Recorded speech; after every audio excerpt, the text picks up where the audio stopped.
Assalamualaikum warahmatullahi wabarakatuh. Sahabat muslim, selamat datang di Aflah Zaman Channel. Setiap manusia pasti akan menjemput kematian. Saat itulah semua amal yang kita lakukan akan terputus. Manusia meninggal akan terputus amalnya kecuali 3 perkara, yakni sedekah jariyah, ilmu yang bermanfaat, dan anak soleh yang mendoakannya. Seperti diriwayatkan dari Abu Hurairah radhiyallahu anhu bahwa Nabi Shallallahu alaihi wasallam bersabda, apabila manusia meninggal, amalnya akan terputus kecuali 3 hal: sedekah jariyah, ilmu yang bermanfaat, dan anak soleh yang mendoakannya. Hadis riwayat Nasa'i dan Tirmizi. Harus kita ketahui, ternyata bukan hanya pahala saja yang bisa tetap diterima ganjarannya saat seseorang telah tiada. Sama halnya dengan dosa yang telah dilakukannya. Selama ini kita hanya tahu bahwa ada beberapa amalan jariyah yang pahalanya akan tetap dapat dirasakan oleh si pelaku amal walaupun sudah meninggal dunia.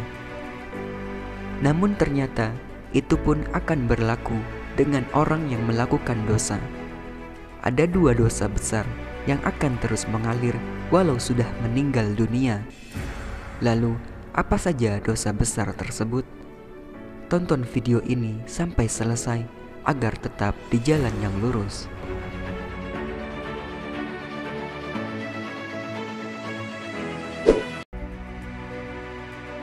Seperti yang sudah diketahui bahwa amal jariyah adalah amal yang terus mengalir meski pengamalnya sudah meninggal, baik amal kebaikan ataupun amal buruk, maka pahala atau azabnya akan terus ditimpakan kepada pelakunya.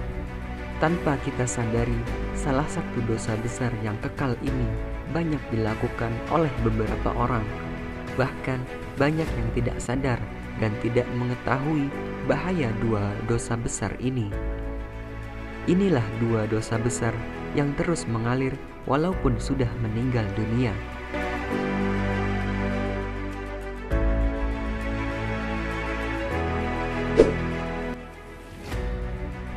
Menjadi pelopor maksiat. Pelopor merupakan orang yang pertama melakukan suatu tindakan sehingga yang lain turut mengikuti. Pengikutnya bersedia meniru baik dengan paksaan maupun tanpa diminta sama sekali. Kondisi ini akan sangat bagus jika menjadi pelopor untuk tujuan yang baik. Namun, bagaimana jika menjadi pelopor maksiat?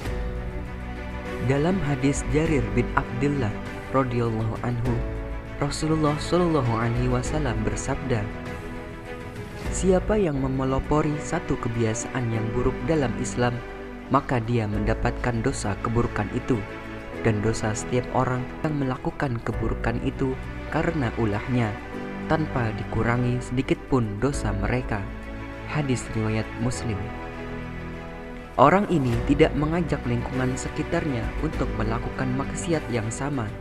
Orang ini juga tidak memotivasi orang lain untuk melakukan perbuatan dosa seperti yang dia lakukan. Namun orang ini melakukan maksiat itu di hadapan banyak orang, sehingga ada yang menirunya atau menyebarkannya. Karena itulah anak Adam yang pertama kali membunuh, dia dilimpahi tanggung jawab atas semua kasus pembunuhan karena kezoliman di alam ini. Nabi Shallallahu alaihi wasallam bersabda, tidak ada satu jiwa yang terbunuh secara zolim, melainkan anak Adam yang pertama kali membunuh akan mendapatkan dosa karena pertumpahan darah itu. Hadis riwayat Bukhari dan Muslim. Maka bisa dibayangkan orang yang pertama kali mendesain rok mini, pakaian you can see, kemudian dia sebarkan melalui internet, lalu ditiru oleh banyak orang. Sekalipun dia tidak mengajak khalayak untuk memakai rok mini, namun mengingat dia yang memeloporinya, kemudian banyak orang yang meniru. Dia mendapatkan kucuran dosa semua orang yang menirunya, tanpa dikurangi sedikit pun. Tak jauh beda dengan mereka yang memasang video porno atau cerita seronok di internet, tak terkecuali media massa. Kemudian ada orang yang nonton atau membacanya, dan dengan membaca itu dia melakukan onani atau zina atau bahkan memperkosa. Maka yang memasang di internet akan mendapat aliran dosa dari semua maksiat yang ditimbulkan karenanya. Termasuk juga para wanita yang membuka aurat di tempat umum sehingga memancing lawan jenis untuk menikmatinya, maka dia mendapatkan dosa membuka aurat dan dosa setiap pandangan mata lelaki yang menikmatinya, meskipun dia tidak mengajak para lelaki untuk memandanginya.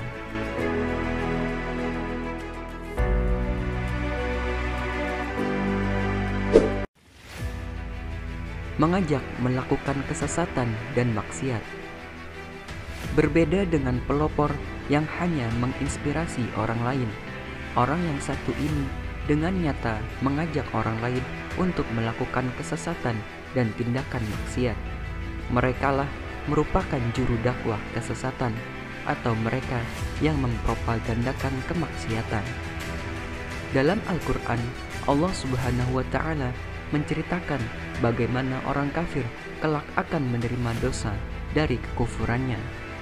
Belum lagi dengan dosa-dosa orang-orang yang juga mereka sesatkan. Mereka akan memikul dosa-dosanya dengan penuh pada hari kiamat. Dan berikut dosa-dosa orang yang mereka sesatkan yang tidak mengetahui sedikit pun bahwa mereka disesatkan. Al-Quran Surat An-Nahl ayat 25. Ayat ini memiliki makna yang sama dengan hadis dari Abu Hurairah radhiyallahu anhu. Rasulullah shallallahu alaihi wasallam bersabda, "Siapa yang mengajak kepada kesesatan, dia mendapatkan dosa seperti dosa orang yang mengikutinya, tidak dikurangi sedikit pun." Hadis riwayat Ahmad dan Muslim. Contoh mudah terkait hadis ini adalah orang-orang yang menjadi propaganda kesesatan. Mereka menyebarkan pemikiran-pemikiran yang menyimpang, mengajak masyarakat untuk berbuat kesyirikan.